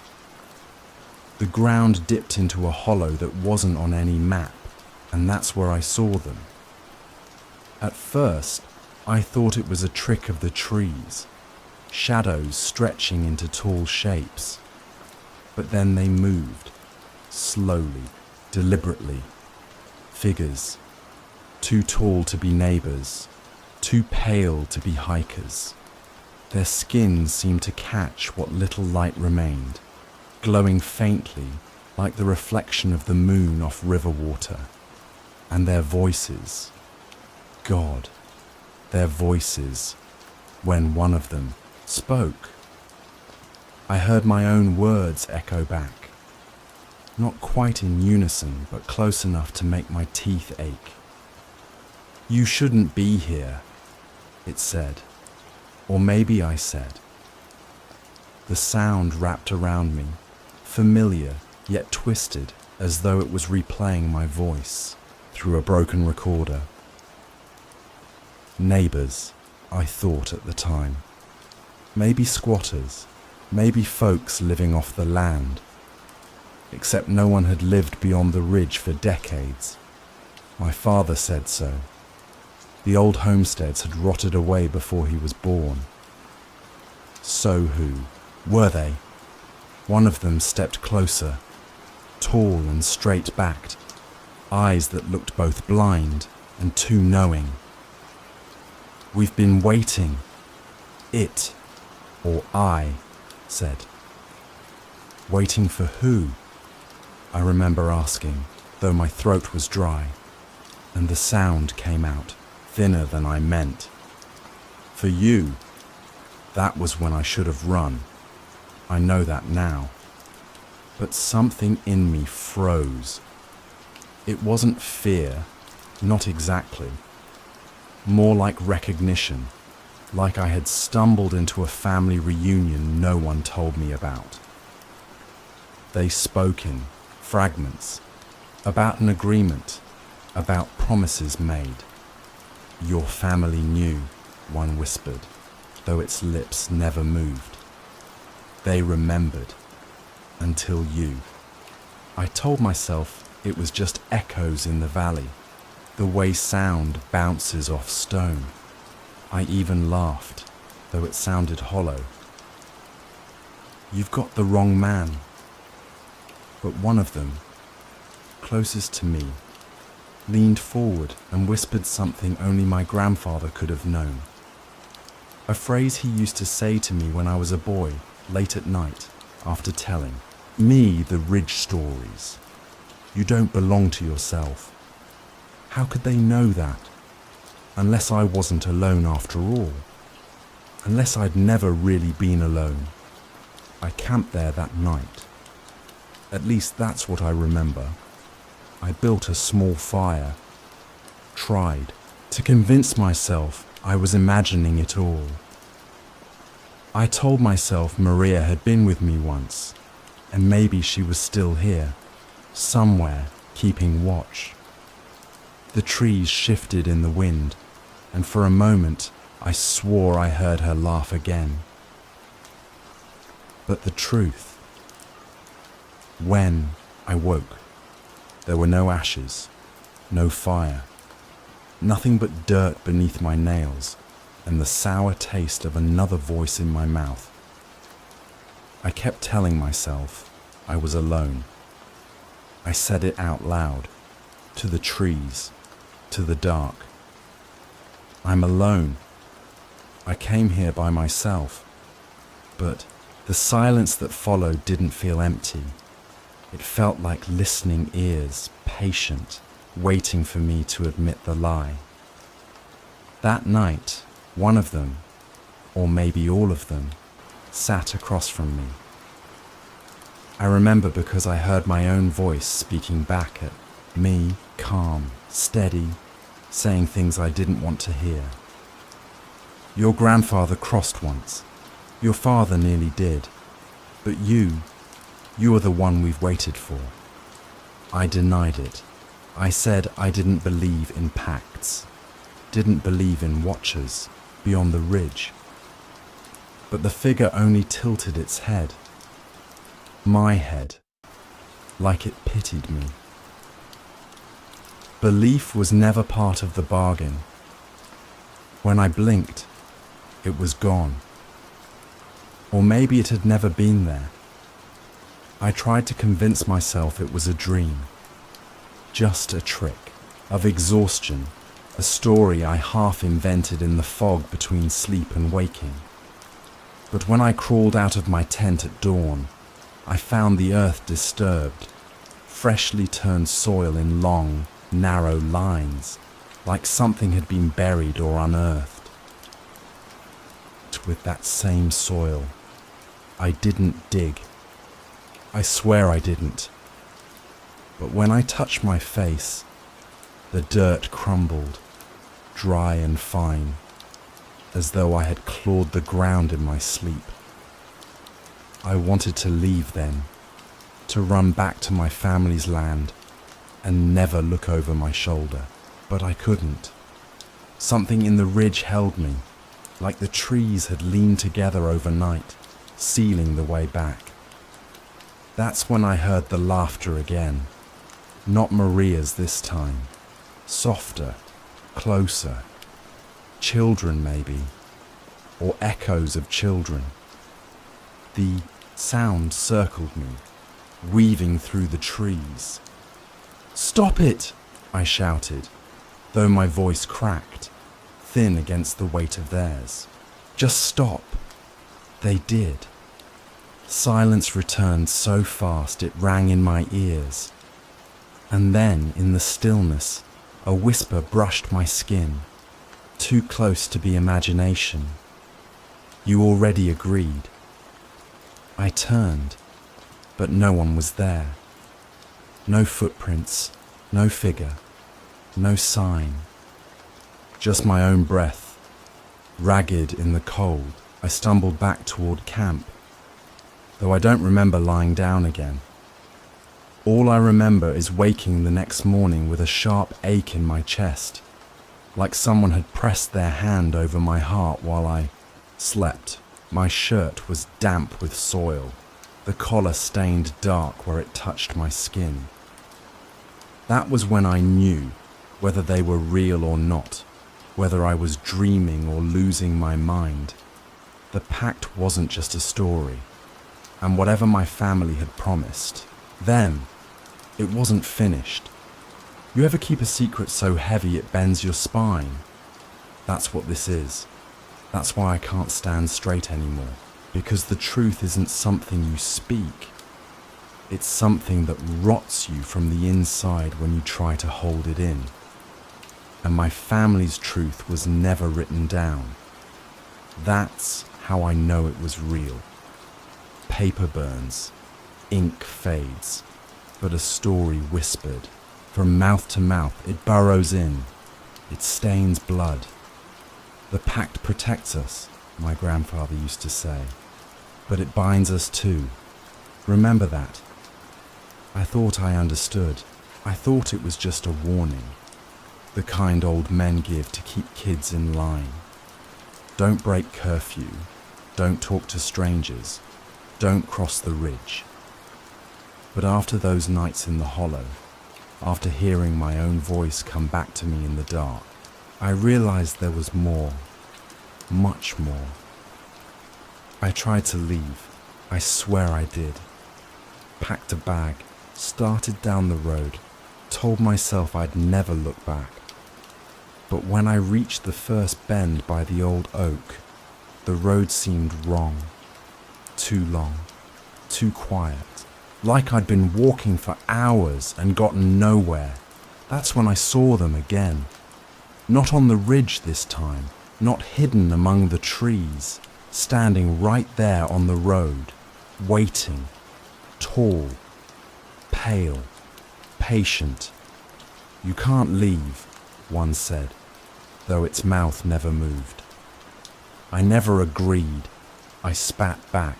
My voice sounded small against the stillness, but the figure tilted its head, and the echo came, not from the woods, not from the hills, but from inside me. You already did. I don't remember what happened next. Or maybe I do, and I just don't want to say it. All I know is I woke up on the porch of my family's house, dirt under my nails, chest heavy, throat raw, like I'd been shouting for hours. My mother was inside making coffee. My father was nowhere to be found. When I asked where he was, she just looked at me like I'd asked where the sun went at night. You know, she said softly. You know where he is. But I didn't. Or maybe I did. The nights after that blurred together.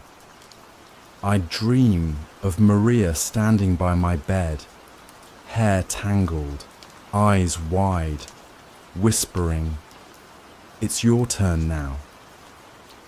But when I'd jolt awake, the room would be empty, except for the sound of laughter slipping back over the ridge. And yet, sometimes, I think Maria never existed. Sometimes, I think she was just a way for me to explain what I can't face alone. A scapegoat for curiosity, a phantom cousin I invented to blame. Still, the dirt keeps showing up, on my hands, under my nails. even between my teeth once, dry and bitter as ash. The watchers never tell me outright what they want. They only remind me, the pact holds, the pact binds, the pact demands.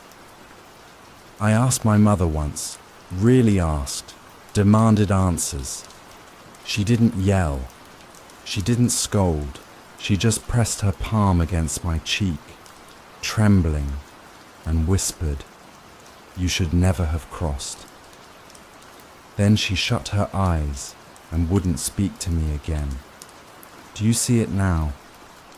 The silence is worse than the truth, because silence means she knows, and knowing means I'm not crazy.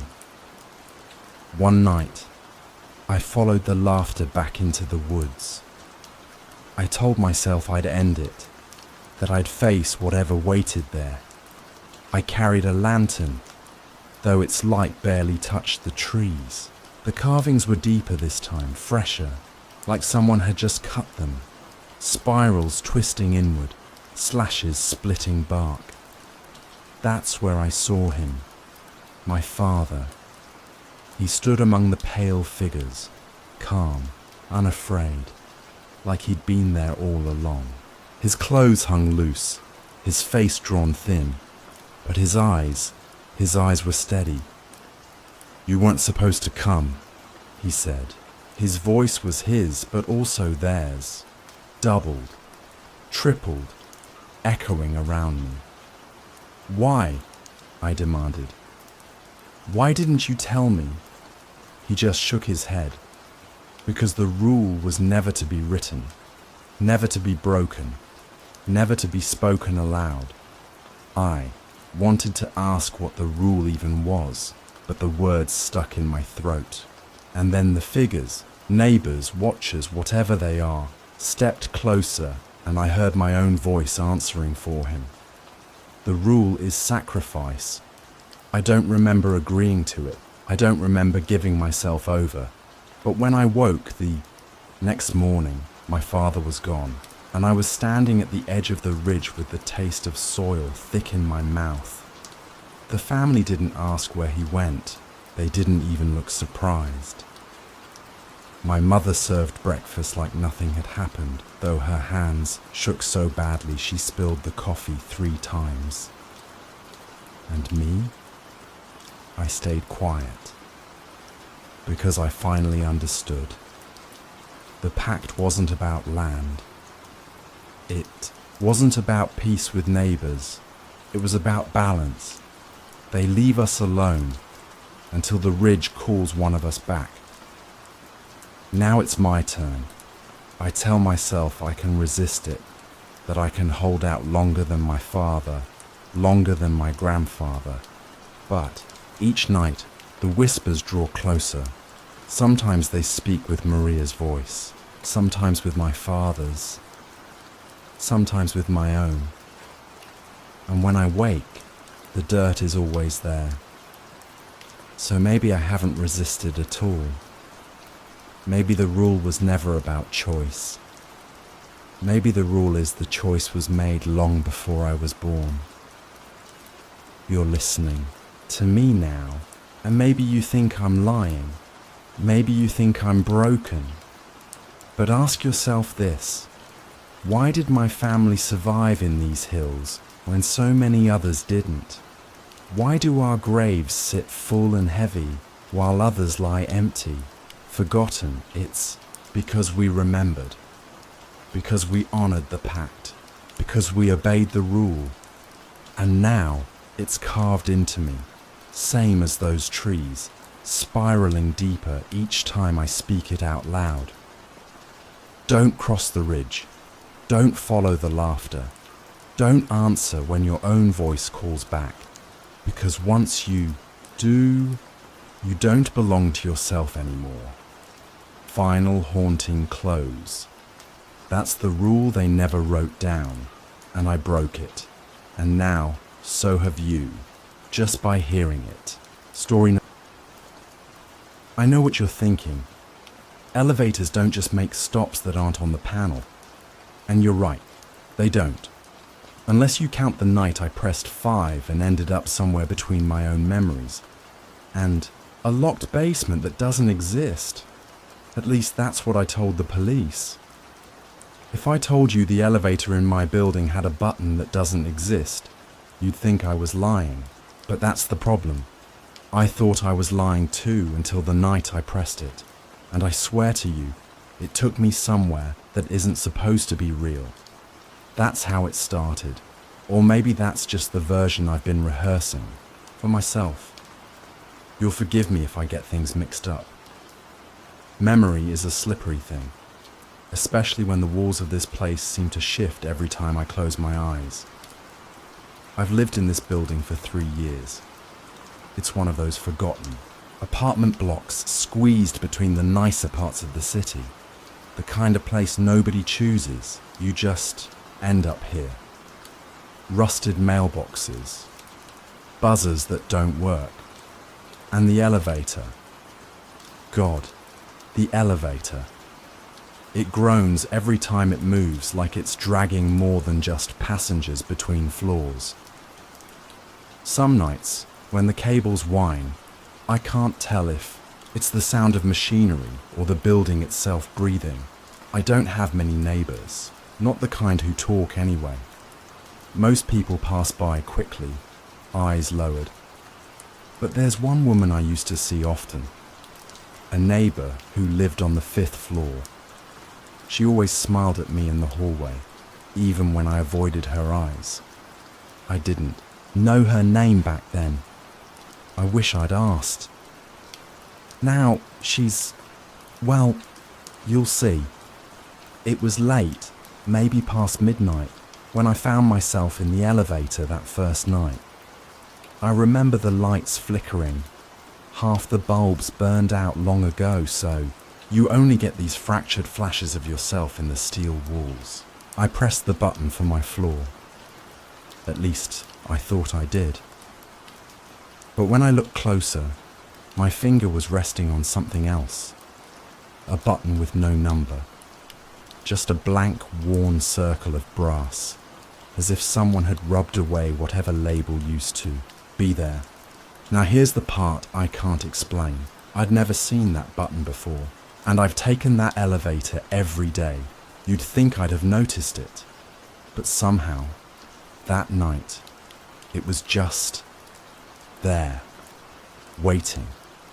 The doors shut, the motor groaned, and I swear the elevator moved in the wrong direction.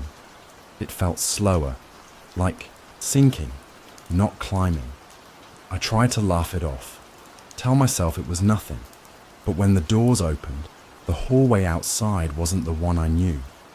It looked similar at first, same cracked tiles, same yellow paint peeling from the walls. But everything was off, too quiet. The lights above hummed faintly, though I don't recall hearing electricity in this building before. And the air, it smelled sharp, like cleaning chemicals, mixed with something metallic, something that made my stomach twist. There were doors along the hallway, but they didn't match the numbers on any floor I'd seen. No 401, no 502, just plain doors. Some had names scratched into them, handwriting I didn't recognize. I stepped out, and the doors shut behind me before I could think. I know what you're wondering. Why didn't I turn back, press the button, leave, but I couldn't. My body moved like it wasn't mine, like something in that hallway wanted me to keep walking. Halfway down, I thought I saw movement. A figure, shadow stretched across the wall, thin and long, like it didn't belong to anyone. My first thought was, it's just my reflection. But when I stopped, the shadow didn't. It kept moving, sliding further down until it disappeared into one of the doorways. I don't know how long I stood there. My hands were shaking, nails digging into my palms. And then, mercifully, the elevator doors opened again behind me. Just a sound, a soft, mechanical sigh, as if the machine had decided to forgive me. I didn't hesitate. I ran back in, slammed the button for my own floor, and prayed. The ride back felt endless, and yet when the doors opened, everything was normal again.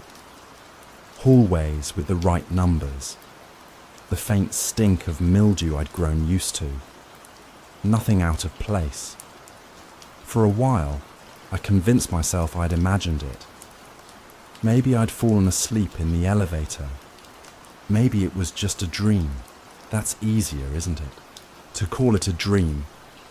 But here's where things get worse. A few nights later, I wasn't alone. I stepped into the elevator with her, my neighbour from the 5th floor. She gave me that same kind smile. I remember her perfume, faint, like jasmine. She pressed the button for her floor. I pressed mine, and then, without thinking, I pressed it. The blank button. I don't know why. I don't remember deciding. My finger just drifted there, like it belonged. The elevator groaned, lights flickered, and the air grew heavier. My neighbour laughed nervously, said something about this building falling apart. But when the doors opened, she went silent. We were there again, the hallway, the impossible one. She looked at me, confused. "This isn't my floor," she whispered. I tried to smile, to calm her, but my mouth wouldn't move right. She stepped out first. I should have stopped her. I know that now, but I just stood there, frozen, watching her figure dissolve into the shadows. The elevator doors closed before I followed.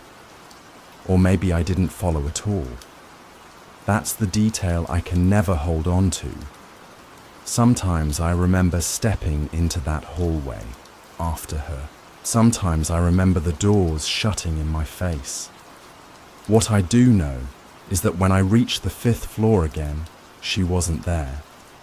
Her apartment door was shut, too quiet. I waited, listening. Nothing. The next morning, there was no sign of her. Mail piled up outside her box. No footsteps in the hall. People said she must have left suddenly, but I don't remember hearing any moving trucks, any arguments, any goodbyes. She was just gone.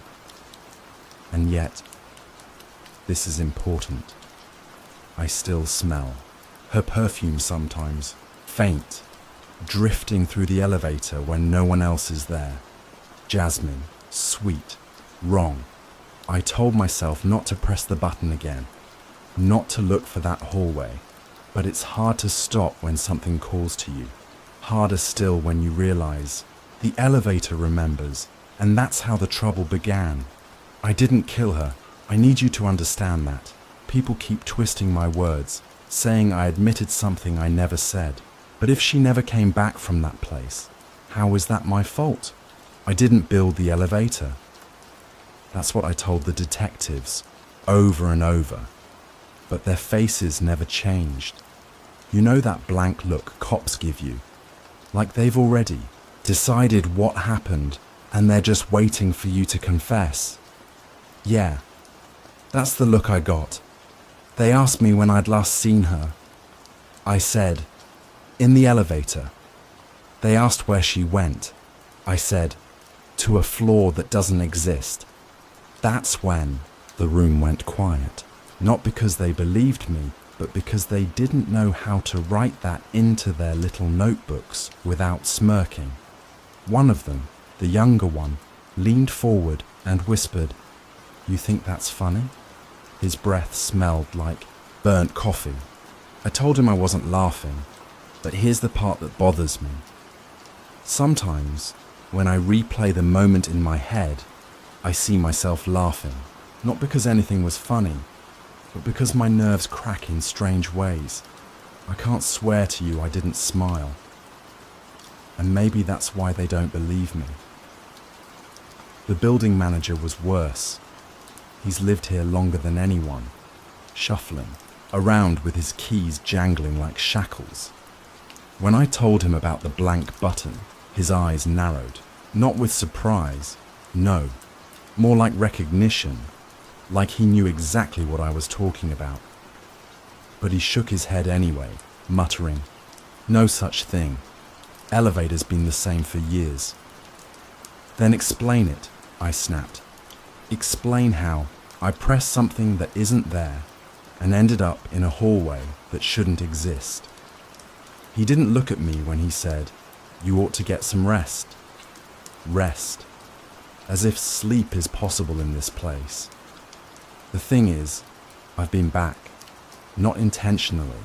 Or maybe that's a lie. I don't know anymore. Sometimes I catch myself in front of the panel, staring at that smooth brass circle, feeling my finger itch. I tell myself not to touch it, not again. But then the doors close, the lights flicker, and my hand drifts like it has its own will. And when I go there, when the doors slide open, it's never the same hallway. One night, the smell hit me first, sharp, chemical, like bleach. It clawed the back of my throat. The tiles were damp, slick under my shoes, as if someone had just finished scrubbing away a mess. And the names on the doors, they were different this time. Scratched letters, uneven, as though carved by desperate hands.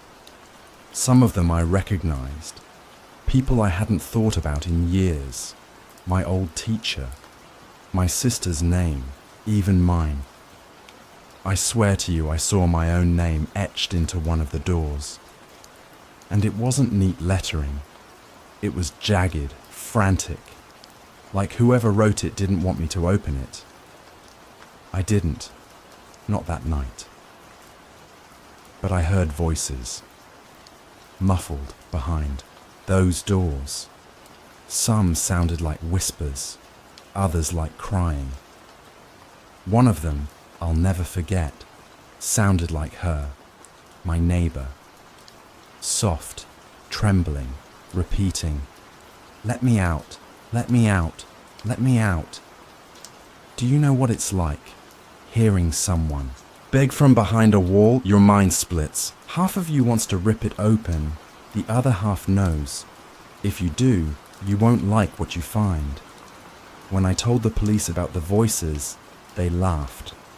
They actually laughed. "Maybe lay off the late-night horror movies," one said.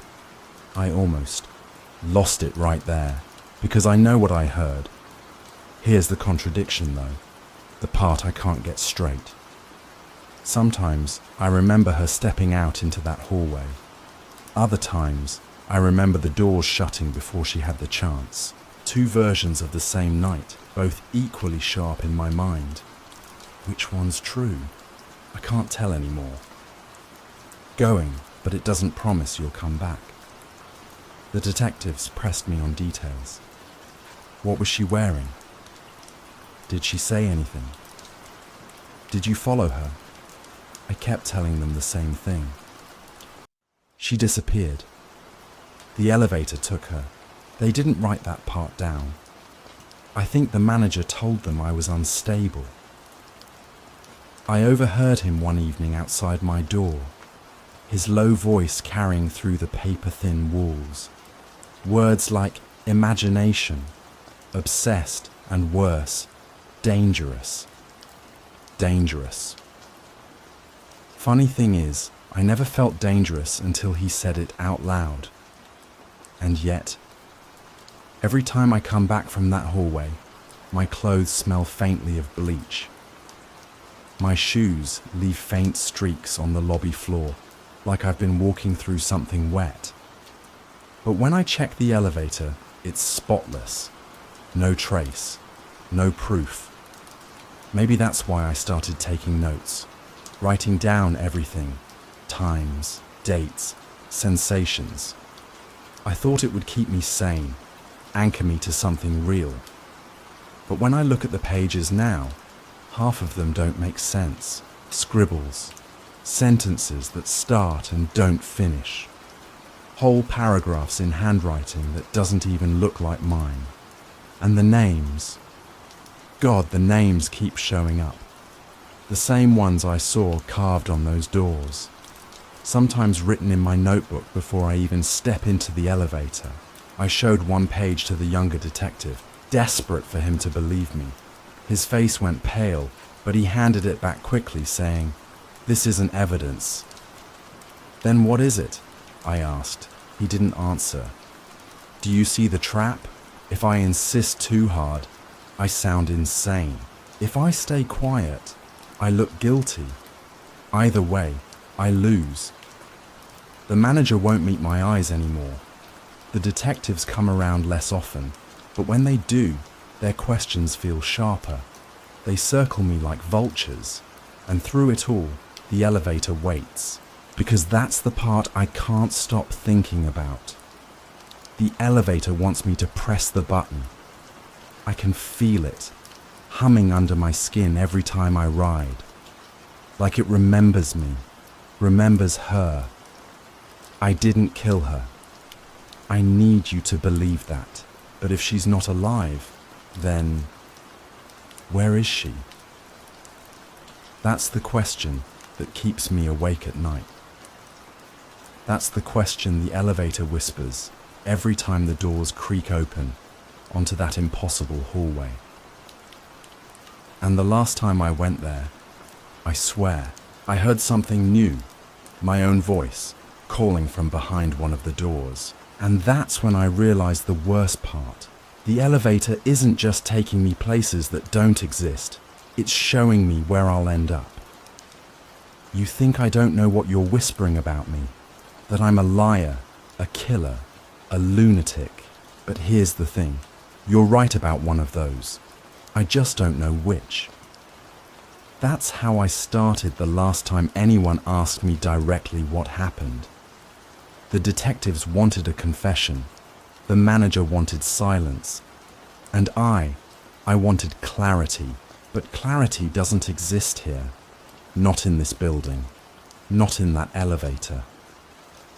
The smell of bleach has followed me everywhere. It clings to my hands no matter how much I scrub. At first, I thought it was the building staff, cleaning late at night. But then I remembered, we don't have staff, just the manager, and I've never seen him with a mop, not once. I'm telling you, it's coming from the hallway, the one that shouldn't exist. The last time I pressed the button, it wasn't me. My finger moved before my brain caught up. Like I said before, it's not a choice anymore. The elevator chooses for me. The hum in the walls, the shudder of the cables, it all builds until my body gives in. And then, like clockwork, the doors open. This time, though, the hallway wasn't empty. There were stains on the floor, long, dark streaks that had seeped into the cracks of the tiles. At first, I thought water, then rust, then... No, it smelled too sharp, too familiar. The doors behind. Me tried to close, but I stuck my foot between them, half praying they'd stay open, half terrified they would. That's when I heard it, her voice again, my neighbor. Only this time she wasn't whispering. She was screaming. "Why didn't you stop me?" I froze. It was coming from behind one of the doors, a door with no number, no lock, nothing but my reflection warped in its dull metal surface. I wanted to deny it, to tell myself it was just my imagination. But the voice kept repeating, louder each time. "Why didn't you stop me? Why didn't you stop me?" My throat tightened. I said, I swear I said, I tried. But even as the words left me, I knew they were empty, because the truth is murkier than that. Sometimes I remember holding out my hand to her, Sometimes I remember pulling it back. Which one happened?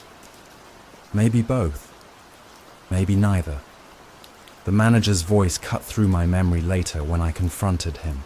"There is no missing tenant," he said, his eyes sharp. "You're making trouble where there isn't any." "Then who lived in 5B?" I snapped. He blinked, slow. "There is no 5B. That's when I started laughing. A sharp, broken sound, because I've walked past that door 100 times. I've heard music from inside, smelled cooking through the cracks. But now, when I went back to check, the door wasn't there. Just a blank stretch of wall, smooth as if it had never existed. So you tell me, who's lying? Him or me? The detective circled again after that, more persistent. "Where were you the night she disappeared?" "With her," I said. "Where exactly?" And here's where I lose them every time. Between floors. They don't like that answer, but how else can I explain it? The elevator doesn't take me up or down. It takes me sideways into some seam of the building that was never built but has always been there. A memory lodged in the concrete, a wound that never healed. And each time I go, it gets worse. The last time, I swear I saw something waiting for me. Not her, not exactly. It was shaped like her, yes, but taller, thinner, its shadow bending wrong against the walls. It stood at the far end of the hallway, head tilted, arms limp. I couldn't see its face. But when it moved, the lights buzzed out, plunging everything into darkness. I stumbled back into the elevator, but the doors didn't close. They never close fast enough. I screamed at myself, at the building, at her, and then the voice came again. Not hers, mine. "You brought me here." I don't remember pressing the button to escape. I don't remember the ride back. But when the doors opened, I was home, my clothes damp, streaked with something I don't want to name. I tried to burn them. Thought it would make me clean again. But the smell, bleach and something coppery, still lingers on my skin. Here's what I can't shake. Every time I return from that place, something in the real world is different. Small things at first, mailboxes with different names, neighbors who don't recognize me. Then bigger things, doors missing, rooms rearranged. I feel like the building is rewriting itself, brick by brick, every time I step between floors. And maybe that's what it wants, to erase me, to fold me into its memory like it did with her. I tried to tell the detectives again. One of them sighed, pinched the bridge of his nose and muttered, "If you know something, just say it. Where's the body?" I wanted to laugh or cry, because the truth is, I don't know. There might not even be one. Or maybe I've been walking past it every day, hidden in plain sight. But listen to me carefully. If there is a body, it isn't mine. That's the only truth I can cling to. Still, every night the elevator hums. I feel it calling through the floorboards, a low vibration that rattles in my bones. I know it won't stop until I press that button again, and maybe next time I won't come back. Maybe that's what the building wants, to take me where it took her, to add my name to the doors. The floor remembers, you see. It remembers everything. The footsteps, the screams, the stains that won't wash out no matter how much bleach you pour. And maybe it remembers me most of all. So, if you don't hear from me again, if I vanish the way she did, you'll know why. The elevator never lies about where it's G.